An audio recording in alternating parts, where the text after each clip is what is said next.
So, welcome. Hello, everyone. Good evening. Thanks for tuning in. My name is Abdul Rahman. I'm from Sess, the secretary, and thank you for joining our fourth webinar of the series, which is Engineers Australia's Chartership. So before starting, I'd like to acknowledge the country, traditional owners of this land. Swinburne Engineering Student Society acknowledges the traditional custodians of the land on which we gather tonight. Assuming most of us are from Melbourne, it's the Wurundjeri people of the Kulin Nation. We pay our respects to them and their cultures, to elders both past and present. Giving a bit of intro, I am one of the co-founders of the Sess and also the secretary. I'm also a structural engineer at Oricon. And you might be assuming what Sess is Swinburne Engineering Student Society. We were formed last year, at the start of last year, to basically connect the students among themselves at Swinburne and also connecting them with the industry. Today's webinar is one of the examples what we do. Moving on to thanking our sponsors. We have three sponsors for this year. It's Nova Systems, Oricon, and Engineers Australia. Thanks to our sponsors. A big shout out to Natasha Jarvis, who's our sponsorship officer, who managed to secure three of them. Apart from that, I'd like to thank Alex Tran, who's our activity manager, and he'll be helping us out with the check today. Moving on to others, I would like to especially thank all of my dedicated Sess team for all their hard work. Next is a bit of housekeeping rules for this webinar.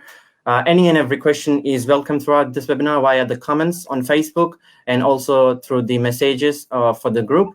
And then second one's you need to state the name of the speaker whom you're addressing your question. And please be clear and concise. Also be respectful. Enjoy the virtual experience of this webinar. And yes, this webinar is being recorded. One sec. Yep. Coming on to the introduction of our speakers. First speaker is Adam Nelson, who is the National Clients Manager, Graduate Development Manager at Engineers Australia. Adam has helped the Australian engineering profession to evolve and develop throughout different roles, ranging from membership manager to client manager within Western Australia's EA division. And Adam's newest challenge as a national manager involves a leading team of specialists committed to improving the member experience for early careers and the graduate engineers. Our next speaker is Xavier Tregor, who is the Student and Graduate Engagement Manager at Engineers Australia, Victorian Division. His role basically is to develop the initiatives that help connect students and graduate engineers with the like-minded people to improve the professional network and also to develop their technical knowledge. Xavier also works closely with industry, supporting employers to attract and develop, along with retaining the young talent by helping students to transition to job-ready professional engineers, and ultimately the chartered engineers. Our next speaker is the third one, Krista Geist, who is the Melbourne's operations manager at Nova Systems. Krista is a chartered systems engineer with a background in defense and government consulting before she moved into her Melbourne operations manager role. Krista's role sees her responsible for the recruitment and management of the Victorian consultants for NOVA. She has a passion for continuous professional development and to support the next generation of engineers. Moving to our fourth and final speaker, last but not the least, that's Daniel Tofu. He is an associate bridge engineer at Oricon. He's a chartered civil structural engineer with a strong background in civil infrastructure and also industrial and water industries for both public and private sector.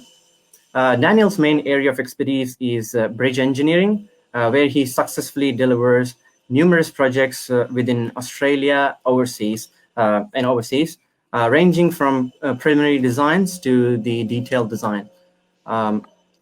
And I would like to hand over to Xavier to kick off this presentation for EA.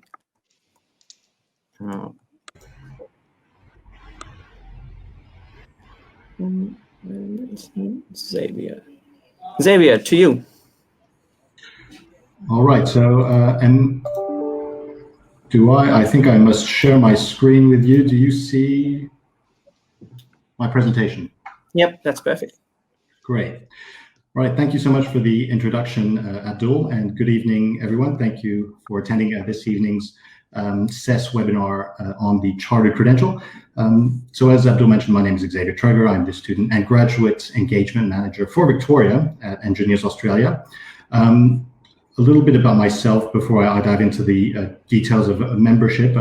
So part of my role is to work hand in hand with universities in Victoria, try to develop initiatives that encourage students to engage with us, start developing their technical knowledge, and obviously start building their professional networks through membership at Engineers Australia, because when it comes to career planning, we know that it's not always what you know, but obviously who you know. So among some of these initiatives that I put forward about 2 years ago, so I met Abdul, and I, along with Abdul and 4 other, I appointed some ambassadors, student ambassadors for Engineers Australia at Swinburne, and just put forward the idea of perhaps creating a student society. And Abdul and those ambassadors just hit the ground running and have done some amazing work since then. They've gone from strength to strength, and now they're this powerhouse that you all know. So really congratulations on Abdul and all the Sess team for the amazing work you do. As mentioned also earlier, I have worked in the past closely with industry, trying to assist hiring companies in attracting, developing and retaining their graduate engineering talent. And that's been collaborating with colleagues at Engineers Australia, such as Adam Nelson, who I'll pass on to shortly. So ultimately, what I seek to do is contribute in some fashion to bridging that gap between industry and academia, better understand what employers are looking for in the next generation of engineers in terms of skills, attitude, professionalism, etc. But being quite present on campus is also understanding what students and graduates, what type of employers they want to work with, what are the values that are close to their heart when it comes to their professional career. So as I mentioned, I want to dive very concisely, briefly on Engineers Australia's membership for students. For those of you who may not yet be members, quickly want to explain who we are. So Engineers Australia, we are first and foremost a professional association. We are the national body for member development, professional member development of engineers. And we are the association of the three major occupational categories. So those are professional engineers, who typically have a 4-year degree. Engineering technologists will have a 3-year degree, and engineering associates, who will typically have a 2-year degree. We're also the only association that officially accredits tertiary education in Australia. So no other peak body does this. And if you are not yet a student member of Engineers Australia, you can understand that we have already worked for you in a sense in ensuring that your hard-earned qualifications meet the international standards or the international benchmark of what it takes to be a competent engineer. These standards are set by the International Engineering Alliance, and Australia is a signatory of that alliance, and we ensure that your qualifications meet those standards. We're also the body that covers all disciplines of engineering, so the traditional areas of practice of engineering. We know that there are bodies, professional bodies out there that represent one particular field of engineering, let's say IMechE or IChemE, IEEE. Engineers Australia has that benefit of covering all traditional areas of practice. Knowing that engineering is a multidisciplinary profession, it really is crucial that engineers are able to communicate efficiently with others that are in different fields. And finally, we are the leading independent voice of the profession. We actively seek feedback from our members to ensure that their voice is heard. And so we speak to tertiary education providers, local government, federal government, state government. We make our voice heard by government submissions, media statements, policy statements, and the generation of various advocacy resources. So first and foremost, Engineers Australia is a membership organization. So we have over 100,000 members, and 1/3 of those members are constituted of student members. So they're extremely important for us. They are our future engineers in our community. We're also a registered training organization, so that is through our training arm, which is Engineering Education Australia, or EEA. And EEA, they develop literally thousands of training courses every year, and you can see that on their website, eea.org.au. Finally, we are also a not-for-profit, and as some of us like to refer to ourselves at Engineers Australia, we are a profit for purpose, and we operate under a royal charter, and under that charter, our purpose at Engineers Australia is to advance the science and practice of engineering for the benefit of the community. So what does that mean for you as members? It means that you're a part of the largest and most diverse professional body of engineers in Australia. So I will try to very concisely go through how we can help you in some of the resources. There are literally hundreds of resources you can access, but how can we help you? I want to encourage you to have a look at our Frontier platform. Frontier is a community for students and graduates that Engineers Australia has developed, and it's really specifically designed to support you in your career journey. So via this platform, the Frontier platform, you can access a range of benefits and resources, and they're created to provide tailored support and guidance and all sorts of advice on things relating to university, getting a job, and finding your professional feet. So we've called Frontier the Young Engineer's Guide to Getting Ahead. And so this is what the Frontier website looks like. Loads of resources for you to browse through and familiarize yourself with. There are things like event updates and alerts, news articles, the Careers Hub, where you'll find all sorts of webinars and podcasts, and also our newly designed jobs board, which is really awesome. The jobs board, this is what it looks like a bit when it comes to career advice, for example. This has been done in partnership with Grad Australia. And so here you can find listings of internships, vacation placements, graduate positions, and also things like our career advice, where there's over 170 articles giving you some advice on how to plan your career. So the jobs board section is really so amazing in terms of the resources you can find there. So here is a presentation quickly on our webinar series for 2020. So I encourage you to tune in for next month. In about 2 weeks' time, we have our webinar on building a career plan on the 3rd of June. So I'd encourage you to put that into your calendars. And finally, just before passing on to Adam, I did want to mention there is some resources there on specifically the chartered credential. If you go into the Careers Hub, you will see at the very end there, we have information on the chartered glossary, so all the terms that you need to familiarize yourself with, what CPD means, what the self-assessment means, what an interview, industry review means. Have a look through the glossary. And we also have top 10 chartered tips for you at this stage of your career as students, as graduate engineers, what you need to know for the chartered credential. So I'll pass on to Adam now, but we will be sending you a follow-up email after today's webinar. And any questions at all, please feel free to reach out to me, connect with me on LinkedIn, or send me an email. Thanks, Kabir. That's Adam there. It's all good to go. My name's Adam. My role at Engineers Australia is looking after a team that's committed to helping early career engineers develop and support within their career. So once they've finished at university, and Xavier, my colleague who's just spoken, has given them that wealth of knowledge, and then you enter industry and you start working as an early career engineer, my team's all about delivering value, coming into those organizations, establishing the gaps that exist within these teams, and working with these companies to find out how do we want to steer the graduates. Because often, as we know, as engineers, quite often we're very proud, but we're not very loud in terms of communicating what it is that we might be wanting to work on. Is it soft skills? Is it communication skills? Is it commercial or technical acumen?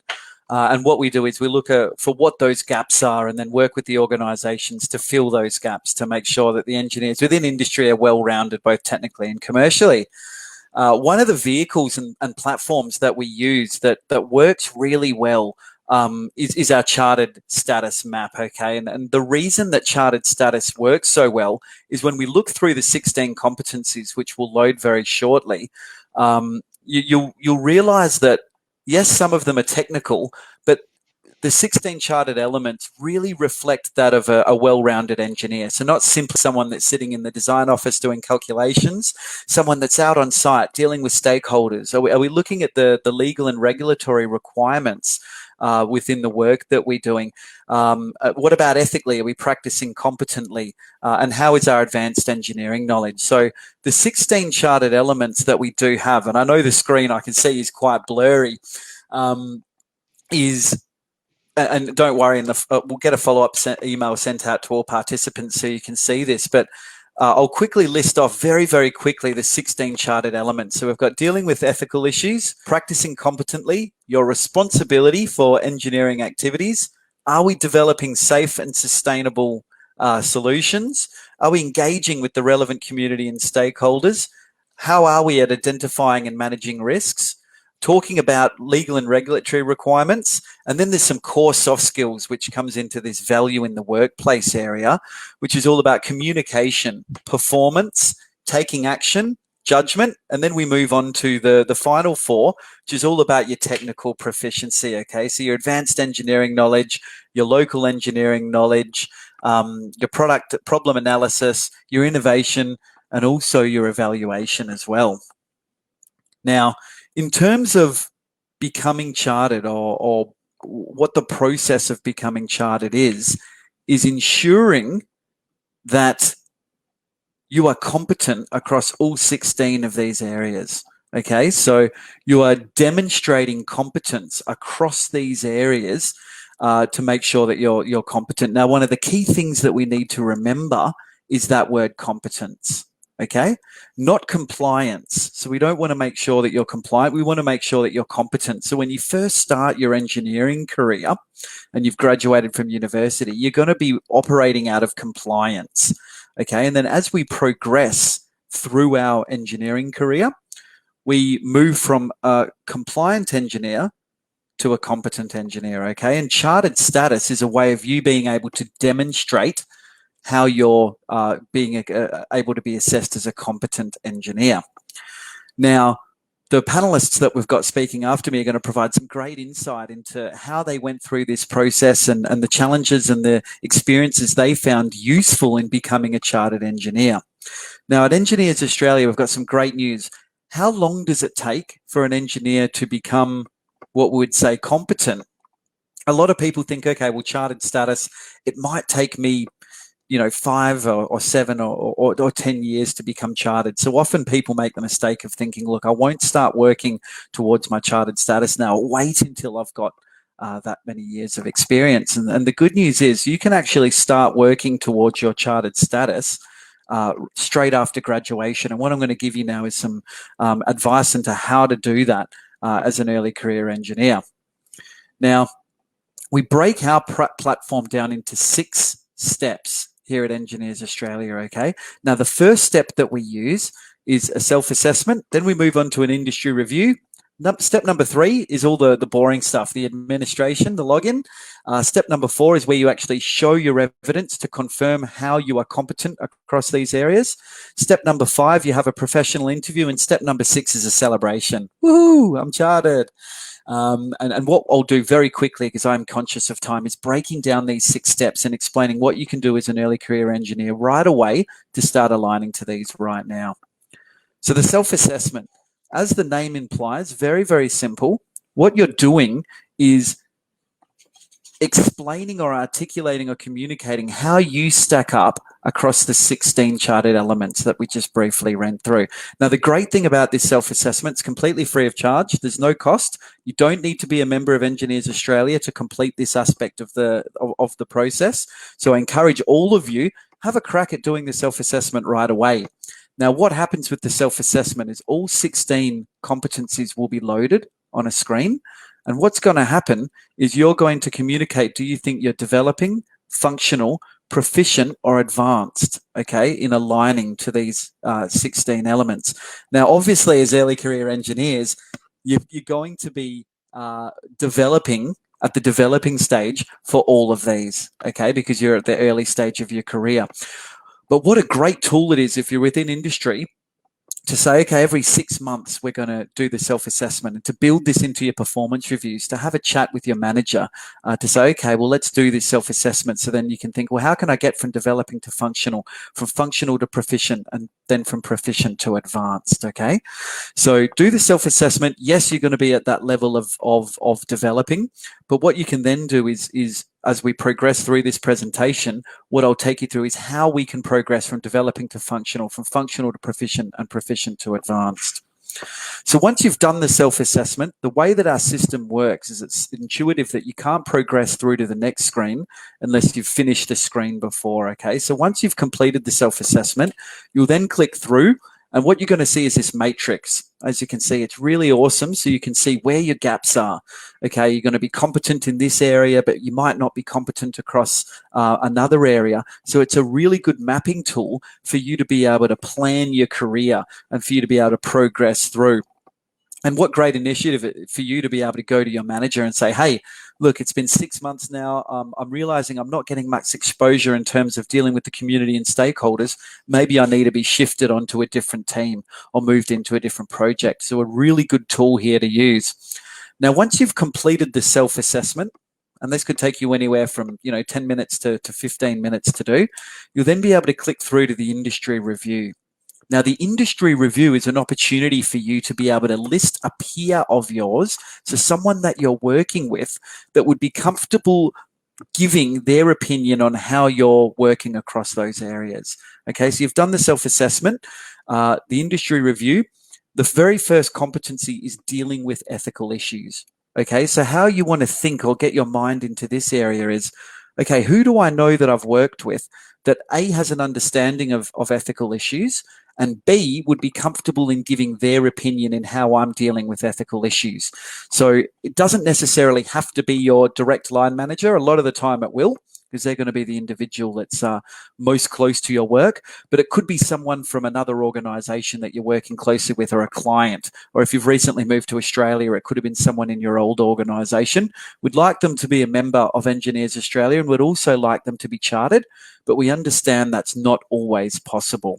Okay. So at this stage, still free of charge, still haven't paid any membership fees. This is just using our online system. So we encourage you to do this. And once you've assigned your industry reviewer, so let's just say you assign me as your industry reviewer, I'll receive an email saying Simon or Simone has listed you as an industry reviewer. Could you please communicate whether you think they're developing, functional, proficient, or advanced? And then I've got the option as an industry reviewer to put some comments to justify my ranking. Okay, I think Xavier is developing because of these reasons. Again, this is a great exercise to go through as a graduate. Now, naturally, when you first assign an industry reviewer, same thing. Your industry reviewer, if you're only, say, 6 weeks into your engineering career, is going to have you at developing. But what a great tool for you to be able to resend these through and then see your progression as you progress through your career. Okay, and the rule of thumb is that when you get to at least functional across all 16 areas, you should be ready to be assigned an assessor. And I'll explain that in a few steps to come, how to be assigned an assessor. So notice these first 2 steps are almost pre-steps. You haven't shown any work, you haven't been assigned an assessor, you haven't deliberately shown any evidence towards how you're aligning to the chartered competencies. All you're doing is saying, here's where I think I fit, and here's what my peers fit. Now, the next step in the process, step number 3, is the enrollment. Now, when you get to this step number 3, okay, this is where you do need to confirm that you're a member of Engineers Australia. So in the follow-up email, again, we'll include a link for that. And Xavier went through briefly who we are and how the membership works. Now, step number 3, there's a few things that you need to be consider at this stage. Now, the first thing you need to do is upload some photo ID. So it might be a driver's license or a passport.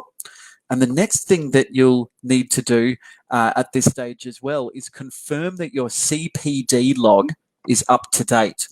Okay, now what does CPD stand for? CPD stands for Continuing Professional Development. Okay, and all that means is activities or exercises or any knowledge that you gain across the 16 elements. Now, it's a requirement at Engineers Australia that you maintain an average of 150 hours of CPD over 3 years, okay? So 50 hours a year. We'll include some great resources again in the follow-up email as to what counts towards CPD.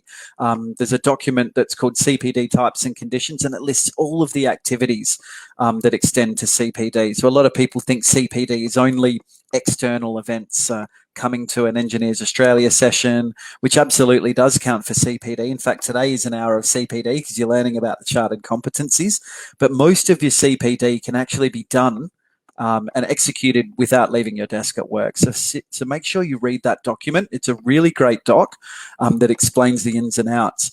So if you're at step number 3 today, what are we, the 21st of May? You would need to confirm that from the 21st of May 2017 to now, 21st of May 2020, you have that 150-hour log. Okay, so you need a minimum of 3 years of experience before you can progress past this stage and then be assigned an assessor. But don't worry, as an early career or graduate engineer, I've got some great news of how you can start building your evidence towards chartered right now, which is that step number 4. It's a bit of a trick, if you will, a sneak attack. You don't have to use the system, but how you can start building that evidence offline. So you've done the self-assessment, you've done the industry review, and you're at the stage of step number 3.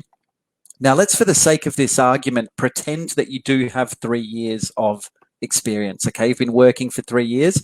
As soon as you've clicked past step number 3, you'll be assigned an assessor, and that's really important, okay? So the assessor that you'll be assigned will be an expert not only in your discipline, but also in your sector, okay? So if you're a structural engineer and you're working in the defense sector, the assessor that you'll be assigned will also be a structural engineer that spent time working in the defense sector. So they'll be very familiar with your work, okay? They'll understand exactly what it is that you're doing. And it's the job of the assessor to go through with you with the evidence that they require that you're going to be demonstrating competence across those 16 areas. Okay, so remembering your job to confirm that you're chartered is by being able to prove that you're competent across all of those 16 areas. So you're competent dealing with ethical issues, you're competent operating sustainably, you're competent communicating, you're competent meeting legal and regulatory requirements. So you might be compliant, which means you've had an example of dealing with those elements, but are you competent? And what the job of the assessor will do is guide you through what competence looks like. So the first thing that they'll do is give you a call and say, hey, I've got your chartered file. Let's have a chat, and this call probably will go for anywhere from an hour to an hour and a half about the evidence that you are interested in using to confirm your competence. Now, the types of evidence that you can load or use is things like plans, diagrams, drawings, anything imaginable. And don't worry, we send through a full disclosure of how that evidence is used, okay? So if you've got issues regarding intellectual property, or you might have work that's embargoed by your company, which means you can't necessarily share it. If that's the case, we've got some great protocols that we use to be able to block out names and email addresses, or for you to segment that work to only show us the parts that display your competence. The last thing we want you doing is showing work that you may not be able to share. And we've got a great program that's able to help guide you through that. Now, as an early career or graduate engineer, here's the good news. Although you're not going to be assigned an assessor until you've got a minimum of 3 years of experience, okay? What I want all of you on the webinar this afternoon to do, if you're serious about becoming chartered, and we hope that you are, is put an icon on your desktop. You can do it right now as we're talking. So you have the icon on your desktop and you call it chartered. Okay, and then within that chartered icon, you have 16 folders, and one folder for each of the competencies. Okay, so you have a folder for safety and sustainability, you have another folder for legal and regulatory requirements, another folder for ethics, and then every time that you experience work, okay, that there's a piece of evidence for ethics, you drag it into the folder. You see, so although you can't become chartered till down the track, there's no reason you can't start building this evidence right away. straight after university, as soon as you've entered the workforce. And the powerful thing about doing this is when you start to do that, you're going to have a chronologically solid base of library of evidence, aren't you, that you're going to be able to draw upon. So when you get to 3, 5, 7 years down the track, you get that call from the assessor and they say, hey, what work are you thinking of uploading for safety and sustainability? All you need to do is go into your safety and sustainability folder and you're going to have a huge treasure trove of evidence that you've been collecting over the years that you've been working. So you won't have to think back through the archives of what you've done. You've been building it. Now, if you'd like extra support for your organization, if you're an early career engineer now and you're working for an organization, what my team has actually established is a program that we call Get Your Chartered Started. And what Get Your Chartered Started is an opportunity and a platform that your organization can use where we have quarterly sessions, very similar to what we're doing here, using video conferencing during COVID-19. And what happens during those sessions is we come into your organization either physically when things have relaxed a little bit or over webinar and help guide you through these competency and these evidence pieces. So at the moment, one of the organizations we're working with, they're focusing on the evidence piece of communication. So what happens is everyone brings their evidence for communication to the session and we go through it. Yes, you're on the right track. So what should a piece of evidence look like for ethics when you're a first-year graduate? And how should that be matured when you're a second-year graduate? And then when you're a third-year grad, what sort of evidence should you be having? So this is the level of detail that we go in this Get Your Chartered Started program. So if you are interested in that, more than happy to have a meeting with your organization and to set that up. If you don't work in a large organization and it's not practical to have this program built, there's nothing stopping you from building that evidence on your own. Like I said, have those 16 icons and continually, as you gain more experience, self-manage your chartered. It's actually not a cumbersome process at all. And then when you do get that phone call from the assessor, it's their job to go through what the evidence looks like. Now, what we'll also do, if we can organize a follow-up email or something on the Facebook page or group with some follow-up reading, is there's a document called the Stage 2 Competency Standards. Okay, and what the Stage 2 Competency Standards outline is what level the evidence should look like. So we're going to load that up. So then when you're in your first year, your second year, third year, you can refer to this document to know that you're on the right track. Now, absolutely, I can guarantee 5 years down the track, you're not going to be using a piece of work that you've done in the safety and sustainability folder, for example, that you did in your first year. I can guarantee it. Why? Because that work will be compliant. It won't be competent. In fact, you'll look back at that work and go, gee whiz, I can really see how I've developed over the years. Now, that doesn't mean don't do the work in your first year. It's absolutely a very important step to start building that evidence so you can see that progression of your career to date. So then by the time you are at that level, you don't have to think, for those that haven't built their evidence from day one, would get to 6 years and think, oh gosh, now I have to think back over my whole career and dig out this work and get a piece of work here. You can see the advantage of getting in early and starting to do this. Now, once you've had the assessor communicate the work that they're interested in seeing, it's a bit like a tennis match. There's got to be a bit of toing and froing. You're going to be sending some work to the assessor. They're going to say, look, this meets the Stage 2 standards. They might say, we might need a little bit more detail, because the last thing that we want to do is have you come in for the professional interview if you're not ready, which is the final stage. So we are only going to bring you into the professional interview if we know you're at a level of where the work is at that competent level. And like I said, that document we're going to share, the Stage 2 Competency Standards, list the indicators of attainment that you need to tick off in order to successfully meet these elements, okay? And it lists what does this mean in practice. So safety and sustainability, you're probably wondering, well, how do I show you evidence to confirm I'm competent in safety and sustainability and ethics? So how the hell do I prove I'm competent in ethics? This document is fantastic because it says this is what ethics means in an engineering context, and these are the problems and activities that you need to be doing to display evidence and at a competent level. So it's really easy to follow. Now, once the assessor has signed you off, you'll then be invited to come into the professional interview. Okay, now the professional interview is your opportunity to communicate that the evidence in which you have shown is yours. So the only reason you're going to be unsuccessful in the professional interview is if you've uploaded evidence to the assessor that's not your work. You know, it's the work of your manager or your colleague. So it's really important that we honour our Engineers Australia Code of Ethics, and we're only uploading work that's our work, or you'll get caught out in the professional interview. So what happens in the professional interview? It'll be the same individual to which you had been speaking with throughout with the evidence. So there's going to be a level of comfortability. It's not going to be a stranger. You've got the option to do a presentation. You don't have to. Some people don't like presenting. Most people do. Bit of an icebreaker. And the presentation doesn't necessarily need to be across the 16 chartered competencies. It's a snapshot of your career. So studied at UWA, did some VAC work for this company. I've spent the last 10 years working for this organization. A little bit about your personal life as well, just to set the scene. So no more than 15 to 20 minutes. And then after the presentation, the panelists, and look, it may be, if you've got a pretty simple discipline, if you're a structural engineer, they're a structural engineer, you'd both spent time working for big consultancies, it may be one-on-one.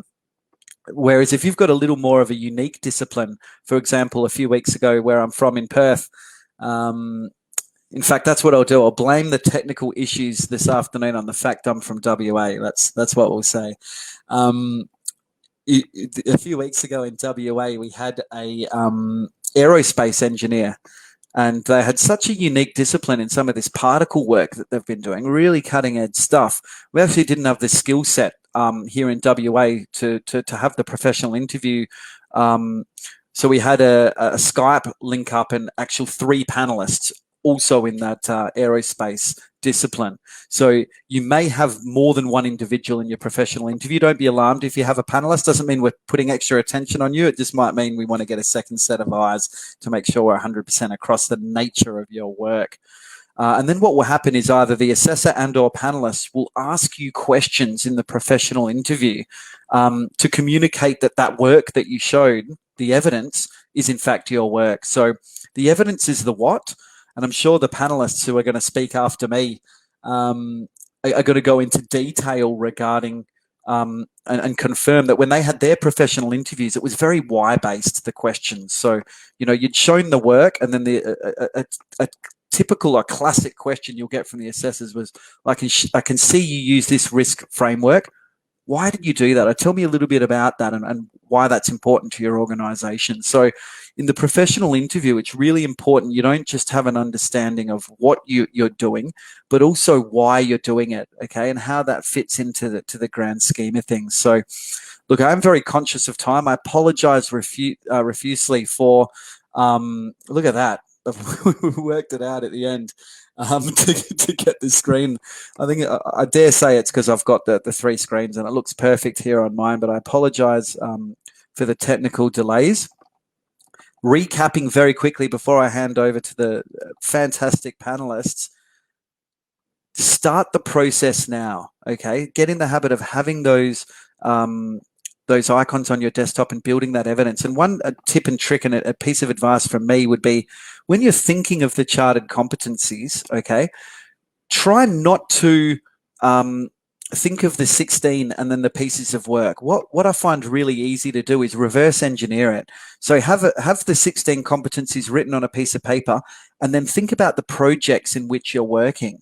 And then you think, oh, okay, there's legal and regulatory, there's ethics, there's advanced engineering knowledge. It's far easier when you think of the projects. The competencies will start to unravel fairly easy, as opposed to thinking of the competencies and thinking, oh, what project work or what am I going to use for this? So that would be my advice. Again, very appreciative of your time. Apologies for taking 5 minutes at the start.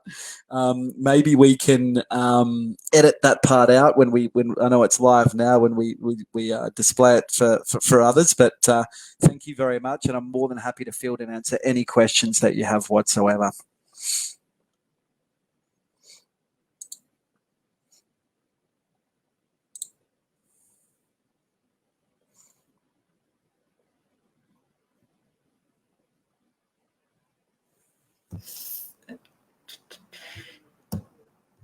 And I'll go full screen.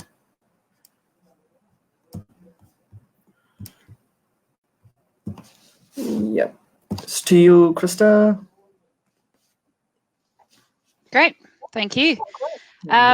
Cool, so I'll kick off. I'll just give a bit of an introduction and then my experience getting chartered last year.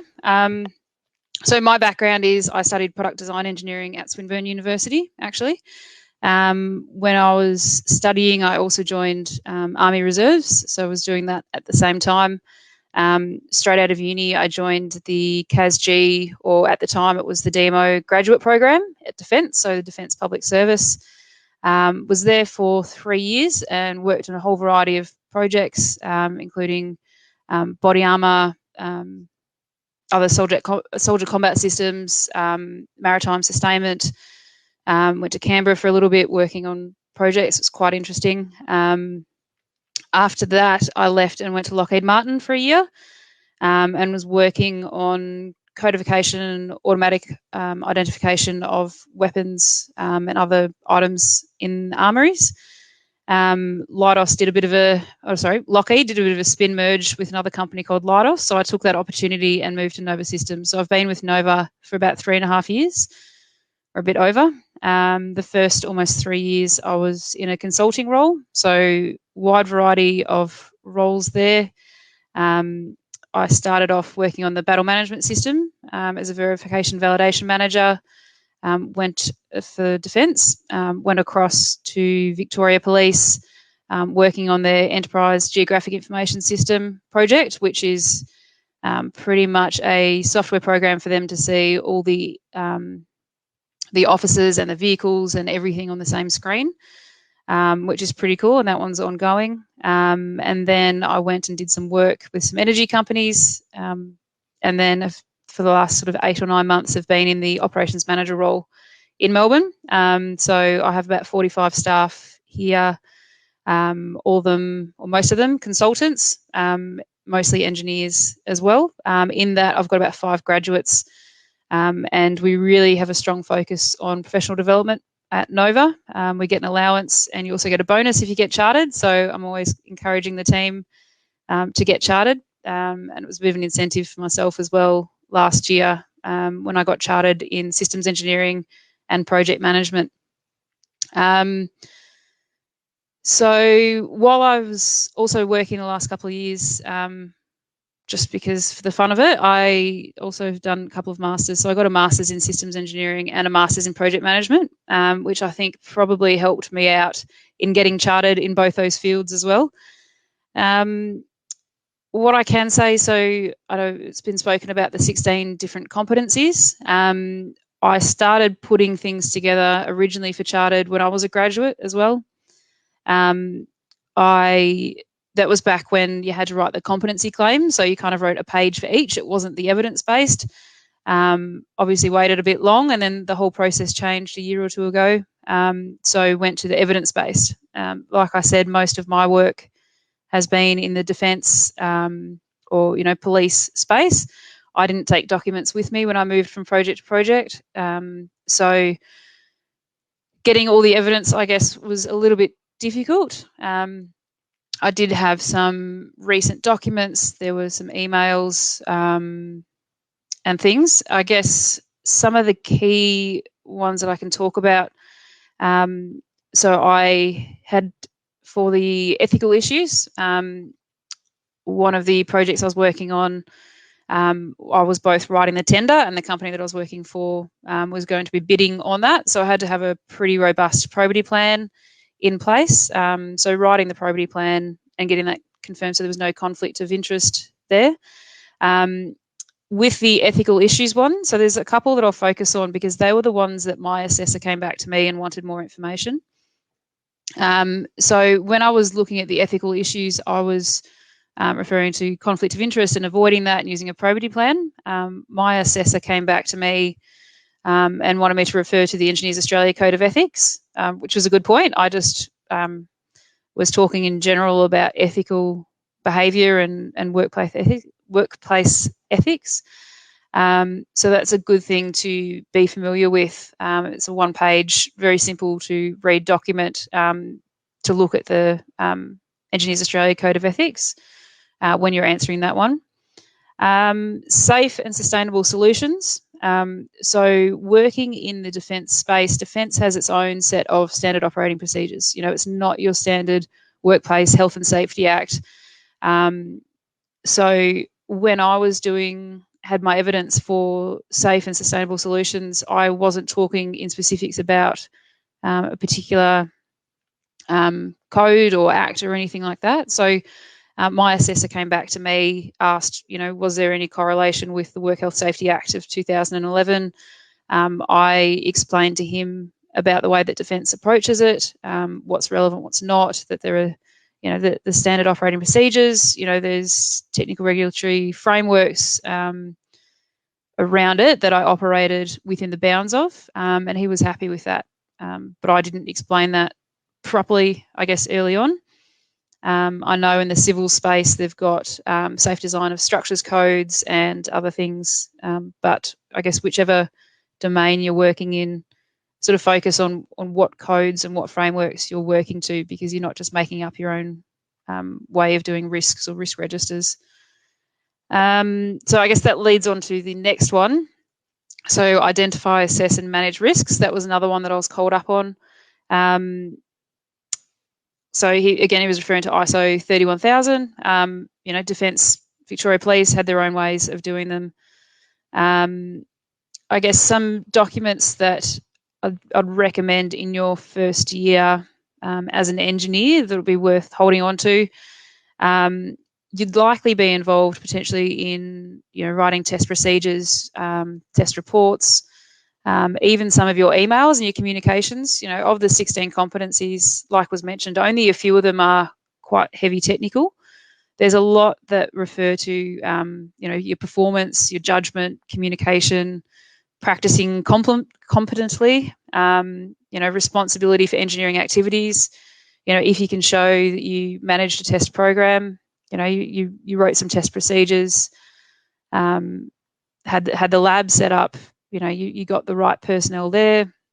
You know, all of those kind of help you, I guess, prove a few of these different elements. It's like we're saying before, it's not trying to align one with each of the 16.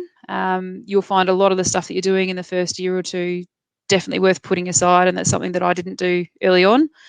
And particularly worthwhile if you change companies. Again, you need to make sure that you're not holding on to anything that is sort of commercial in confidence, you know, that you shouldn't be holding on to, but definitely get approval for that.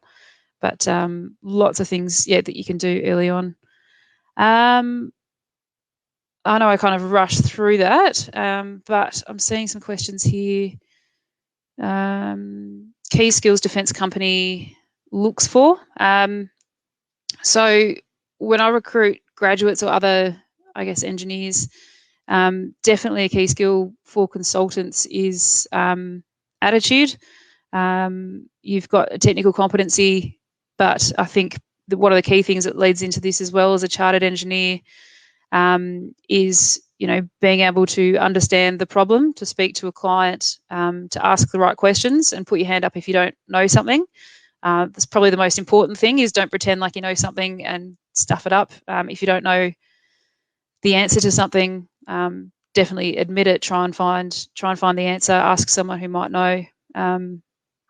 And yeah, interest, I guess, in learning and finding out new things, people that aren't stuck in their ways. I don't know if that helps. Running out of time. Yep, no worries. Well, I'll pass on to the next person. Thanks for your time. All right, Adam. Daniel, that's up to you now. Thanks, Abdul. Yeah, my name's Daniel Toffel, and I'm an associate bridge engineer in the Oricon Melbourne office. Thought I'd just start by giving you a brief insight into my journey and set the scene for my application for engineered chartership. So I graduated from RMIT University with a Bachelor of Civil and Infrastructure Engineering in 2008. Soon after that, I joined the graduate program at Becker, and I joined as a civil structural engineer in the Melbourne office. I spent 6 years working at Becker, working on a range of infrastructure projects in Melbourne, Sydney. Also spent a bit of time in Auckland and in Wellington in New Zealand. So a variety of locations and different scale projects, but all these were predominantly bridge related or heavy civil structures type projects. About 5 years ago, I moved across to Oricon in the hope of working on some major local Melbourne-based infrastructure projects. And I think within 2 weeks of starting with my new employer, I was fortunate enough to be involved in the Caulfield to Dandenong level crossing removal project, where I led the design, one of the major design packages for one of the elevated viaducts between Caulfield and Hughesdale stations. So the application process. So my application was submitted in one attempt, and it wasn't staggered. Like it's recommended to do. I didn't draft any or submit any competency claims over my previous 10 years of employment, and this essentially forced me to backtrack over my working history. This process was part-time, and it almost took me a year to complete. So I think this is a perfect example of how you should not do your Engineers Australia Chartership application, because it really puts a lot of stress on the process. So I strongly recommend drafting competencies over your journey as relevant experiences or projects arise. That way you can pull them out when it comes time to submit. So my application, I took the following steps. The first step was preparing the competency claims, and this involved brainstorming, past project experiences, and then I connected those with the relevant claim. It's quite a daunting task when you look at all 16 competencies, and you look at the matrix, and I found it quite daunting when I first attempted to, prepare my application process, breaking it down into simple steps and attacking them based on your project is the easiest way, in my opinion. Once I had projects or experiences highlighted for each claim, I then wrote a brief summary, less than 100 words, just to sort of plan out how I would attack each competency and demonstrate my competency. I then searched for supportive documentation which could substantiate my claim. Where no supportive documentation was found, I then turned that brief summary into a narrative. The next step was submitting the self-assessment and industry review. This was relatively straightforward, and it involved essentially me submitting the brief summaries, which I had already talked about, to the relevant industry reviewers to justify my claims. And then, of course, there's the formal submission of the chartership evidence and the preparation of the CPD documentation. And again, that was relatively straightforward, having completed, most of the preparation work earlier. And then, of course, there was the Engineers Australia, or the interview with the assessor. It's a bit more about the industry review process. I submitted, as I highlighted, I submitted my application, after 10 years of experience operating as a senior engineer, and the relationships that I'd forged with my, colleagues, managers, mentors over these years, both at Becker and at Oricon, I found that they proved invaluable for the industry review process.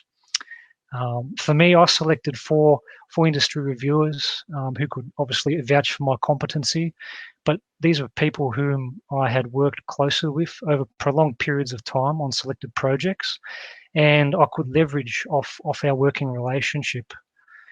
These people were typically technical directors. They were either project managers, senior figures, or figures, I suppose, at least more senior than my position or my role at the time. Some were accredited or chartered engineers. Others were, project managers who didn't have that credential to their name. I recommend that you select multiple industry reviewers, not just one, because this helps demonstrate a depth of competency to your assessor, and also spreads the workload amongst your industry reviewers, because it is a fair amount of work that they need to do to, review and vouch for your claims. One tip that I can give you is, maintain your relationships with your colleagues, regardless whether you change companies, projects, or countries. You never know when these will, come in handy, and you need to draw on those in the future. And this is certainly one instance where it does come in handy. So the evidence. So the new format enables applicants to submit evidence rather than prepare a narrative as was done in the old system. So I suggest that you take this to your advantage, because it significantly reduces the amount of writing involved. Each of my competency claims was based on a different project. That's not necessary. In my situation, I had a wide variety of projects which I had worked on over the years that I could draw upon. But you can use a single project to demonstrate multiple claims. Evidence was submitted for at least half of my claims, and these include design reports, engineering drawings, risk review registers, stakeholder comment, review sheets, and emails. But just remember, whatever evidence you submit, it must be clear that you contributed to that or authored it. And what I mean by that is, if you're submitting a drawing, make sure your name's on the drawing. If you're submitting an email, make sure that your email signature appears somewhere in that email chain. It's very important. And if you don't do that, the assessor will call it out quite quickly. Where evidence was submitted, I also sent it along with the brief summary I described earlier, just to provide the assessor with some context to the claim. And these brief summaries were no more than 150 words. The remaining claims from my submission were narratives, and these were obviously based on specific project experience and typically were 500 words long. Each narrative was structured around the Engineers Australia competency standard matrix. I believe it's 1 or 2 pages, very simple document to read, and it's available on their website. And essentially each of my narratives simply described how my particular project was relevant to the competency claim and which indicators of attainment I demonstrated. So particular competency claims are more difficult to demonstrate than others, and this really depends on your role and exposure to non-technical aspects of engineering. However, don't worry, this becomes easier as you develop as an engineer and take on board more responsibility and function as a project manager or more senior member in your team. So 3 competencies which I feel are harder for fresh graduates to tackle are taking action, identify, assess and manage risks, and engagement with relevant community and stakeholders. These types of competencies sort of require a little bit more experience and responsibility that you get maybe 3 to 4, maybe 5 years out of university. But there's no hard deadline, and you might get exposure to these earlier rather than later. Also, part of the chartership evidence is the continual professional development, so the submission of your 150 hours. And again, that sounds like a very overwhelming amount of documentation and evidence to prepare.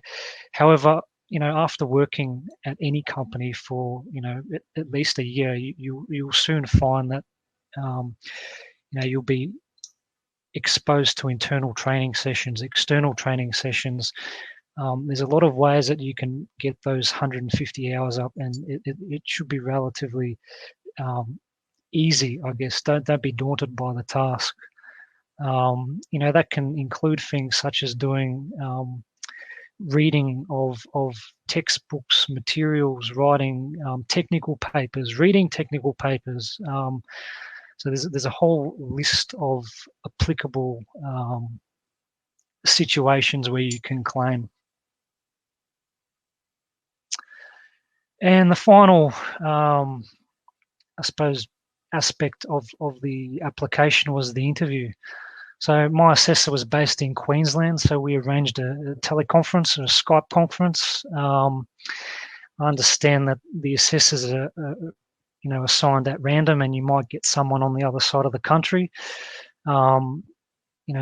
Whether or not they come to Melbourne and do or wherever you're located, do a face-to-face interview, just depends on who you get. But I understand that it's at least 50% online, and the rest is done in person. But yeah, again, depends on your assessor.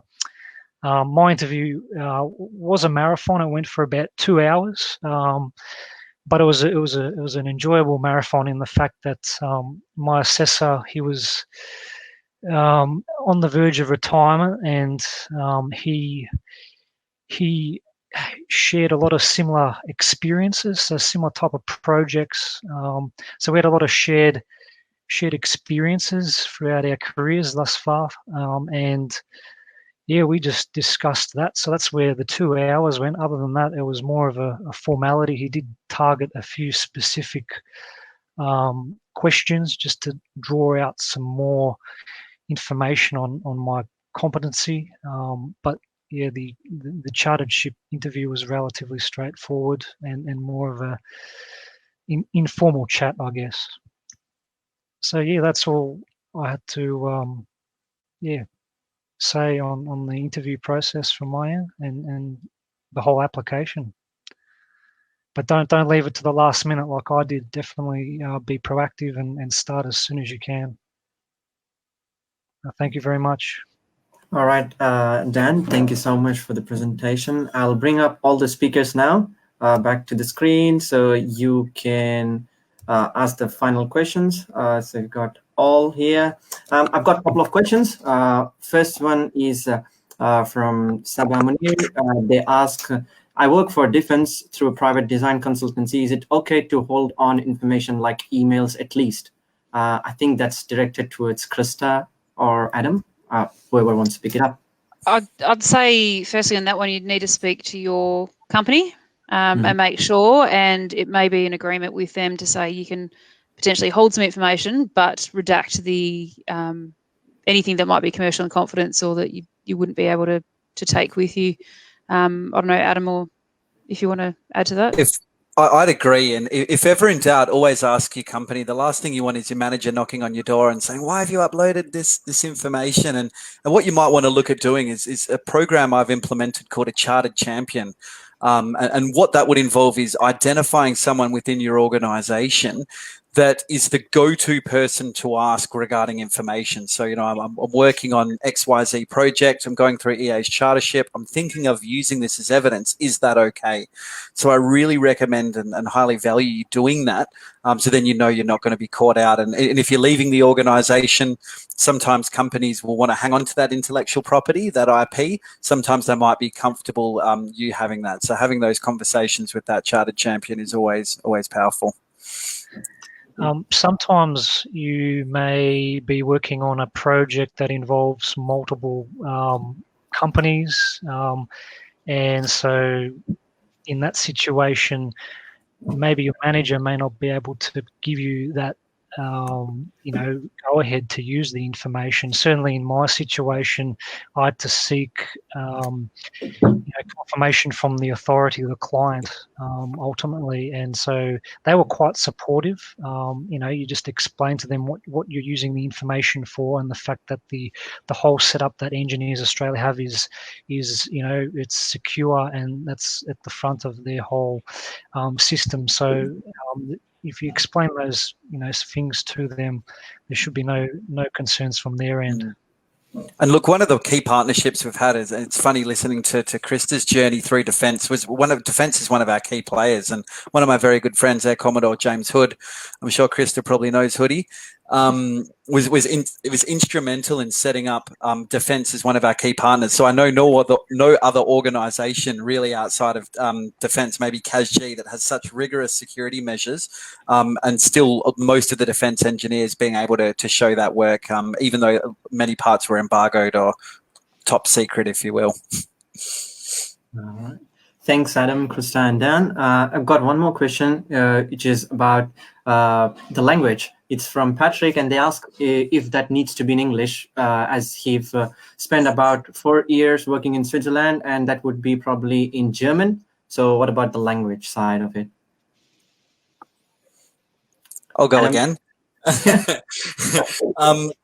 Look, in terms of the evidence, this question's come up quite a bit. If they have work, if you can find it and get the work translated, absolutely that's advisable, because they're not going to have firsthand someone or a national assessor that is fluent in German or another language. So if advisable, there has been instances where people have shown international work, but it has been translated as such. Without that translation, it is going to be quite difficult. What is also important to note as well, and Dan touched on this as well, the old model used to be very narrative based. So first and foremost, you can thank your lucky stars you don't have to write 16 essays anymore. But if you fall within the instance where you cannot physically show evidence, so for example, you might have just moved to Australia and the company you worked on won't release the work, or you've got work and it's in another language, you can resort to the old model and writing those what we call career episode reports as well. Awesome. Thanks, Adam. The other question is from Tiohan, sorry, and they ask if aside from proving of the ability and professionalism, what are the other benefits of getting chartered? I'm happy to go again. Don't have to dominate. Yeah, go for it. Look, I'll talk from an EA perspective, and then maybe Dan and Krista might want to elaborate from a personal perspective. What's interesting is that the word engineer isn't protected. What I mean by that, especially in the state where I am in WA, anyone can call themselves an engineer. Have a bit of a joke. If we're all young, go to the nightclub, the DJ might refer to themselves as an audio engineer, and we think, well, hang on, how can this happen in our industry? I can't wake up tomorrow and call myself a solicitor or a doctor. I could be persecuted by law. I always use the gag. Imagine if you went in for an operation and 5 minutes before the surgeon comes in and says, I'll be doing your ACL operation. I'm not a doctor. I'm not a surgeon. You'd be like, what? So we have an instance where anyone can call themselves an engineer. Now, a huge benefit of chartered is you've got your qualification, which is compliance, and then chartership is about competence. So it's a way of you demonstrating to say, look, I've earned my stripes. I've achieved an internationally benchmarked credential to prove that I'm at the top of my game. Now, Queensland's the only state at the moment that has a legislative piece, which means if you're signing off on work or providing engineering services, the RPEQ model, Registered Professional Engineer of Queensland, you must meet that standard, and chartered is your ticket to that. Victoria is actually going through a very similar legislation as we speak now. So they're the only two states that currently have that. So when we look at benefits, not only can we see that chartered now is a benefit to you as an individual to prove that you've reached that standard, but it's also bigger than you. It's a huge advantage for your organisation. So, for example, if you work for a company and they're tendering or bidding for work, how much more powerful is it for them to say, look, we've got 20 engineers working on this project, 10 are chartered, those that aren't are actively working towards it because we've built a chartered culture within our organisation. If something then goes wrong, God forbid, touch wood, and we've seen some instances with things like the Opal Towers situation. If things happen to get to a court of law, it's incredibly powerful for that organisation to have that protection in the courtroom and say, well, the problem can't lie with us because all of our engineers are aligning to that chartered benchmark. A bit more on the personal accolades quickly as well. It is your international passport, and Dan commented again, the global way that engineering works, you know, and being able to tap into places overseas. And Chartered is mutually recognised with 14 mutual recognition agreements we have. So if you wanted to work in the UK or the US or the Middle East, there's a huge amount of organisations where if you show your EA chartership, it will be mutually recognised with them. So I guess summing up, and this is me taking my EA hat off and putting my friend Adam hat on a little bit, no one's forcing you, unless you're at a certain level in Queensland at the moment, to become chartered. But we want to move in as a profession as engineers. Not I'm only doing it because someone's told me to, or I'm doing it because I need to. You look at other professions like the law fraternity, you know, medical fraternity. Hell, even most trades are better regulated than the engineering profession, unfortunately. And you think that this should be an obligation that you have to be able to maintain your standards, because uni might have been 25 years ago, and sure, you're compliant, but how do we know that you're competent? So that's my long-winded answer. Thanks, Dan. Did Dan or Krista have anything to add? Yeah, I think for me particularly, you know, once I had about 5 years experience, I was working for a consulting company, obviously, and you get sold on your CV pretty much. And the more that you can get sold for, the more you can earn. And it's not always the way it is, but I always had a focus, like I want my CV to be good as well as my experience. You know, being a chartered engineer really does carry weight. You know, when people that you've never met are assessing your CV and wondering whether you can do the job, you know, that you've been put forward to do, definitely helps. And now I'm in the role of, I guess, recruiting people as well. It's definitely a great thing. It shows that people are proactive as well to try and get recognised. And definitely they're more saleable to the client. So I was definitely motivated to get mine, and I encourage all my team to, you know, look at trying to get theirs. Particularly, I mean, once you get 15 years experience, it's easy for them to just go in, pretty much give their CV and do an interview. So particularly those ones. But for the junior guys as well, even first year grads, start getting all your evidence together will definitely help in my industry with consulting 100%. And Dan, do you want to add something? Yeah, the only thing I'd add, like I totally agree with Adam and Krista's comments. I think there's an expectation in the industry, obviously, you know, that you work towards your chartership. I think if you don't have it, you'll sort of develop only to a certain level, and then your career will plateau. And that's mainly because, you know, it's about demonstrating that competency, and you know, everyone has a certificate or a diploma or degree from, you know, university, but you know, it's that competency, and you know, this process here has industry reviewers that are vouching, you know, for your competency, and then you've got a number of people reviewing you, so it adds a lot of weight to your not only your ability, but how you practice.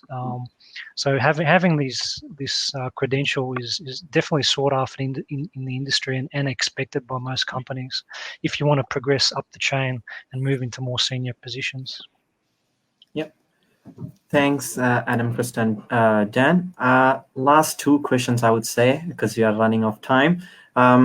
We've got a couple of questions. One's from Clinton, other one's from Alex Tron. They're asking about recording their work from internships or full-time grad roles or undergraduate roles. Will that still count towards charterships? No deal. I guess the reason I say that is we've got to remember chartership. I say this a lot, and it's just a really simple and easy way to articulate. Chartered isn't about compliance; it's about competence. So you got to think about the work that you're doing in an internship is going to be valuable work to building towards becoming a competent engineer. But when we look at those standards, and I encourage you to look at the Stage 2 competency standards, we'll include the link for it. You'll see that to be at a level of competence, having you're needing a minimum of 3 years, so you couldn't use that work even if you were a child prodigy and at the top of your game. And B, it needs to be at that high level. So don't be disheartened and think, okay, I'm not going to start putting that work that you're doing in the internship in your folders. I think that's actually a really great habit to get into in building that evidence. But certainly the work that you'll be looking to display to the assessor, if you're if you're one of the rare individuals that is chartered in a very short period of time, like 3 or 4 years, I can guarantee the work that you'll be showing would have been work you'd completed within the last 3 or 4 months, as opposed to work that you would have done in your first year. Thanks, Adam. That's the final question. It's from Adam, and his question is it beneficial to swap companies or move within the industry to gain that competency, 16 competencies, or even it's fine to be staying at one company and continuing maybe more than 5 years or so? Anyone can pick that question. Last question. It depends on what type of experience you're getting. If you're, for instance, you might be pigeonholed in the back room designing, components of a bridge, for instance, and that's all you do. But you won't get your engineer's chartership if that's all you've got to offer up to the assessor as evidence. You need to demonstrate being a well-rounded engineer. You need to demonstrate that you can practice competently, work in wide teams, manage and work with stakeholders, take responsibility for your work and show judgment. So there's a lot of aspects that aren't related to just the sole practice of doing engineering calculations. And I think if you're in a situation like that, you might need to look maybe ask in your organization to get broader experience. I'd certainly advise that before you make a big decision like changing companies. But I think to address all these competencies, you need to be a well-rounded engineer, and you won't get that being pigeonholed in one specific role. That's the only advice that I could probably give. And the self-assessment as well. When you do that self-assessment, it will identify exactly what Daniel has just said. So I've had friends, similar experience to me, with the grey hair, 14, 15 years of experience, and they've assumed naively that they're going to nail the chartered competencies, and funnily enough have been one of these people, in the design office crunching the numbers, and they thought, hell, I've actually got a lot of gaps here. So that self-assessment's a really good way for them to think, well, what more do I now need to do to be able to step out of my comfort zone and address those competencies. So that's a good tool.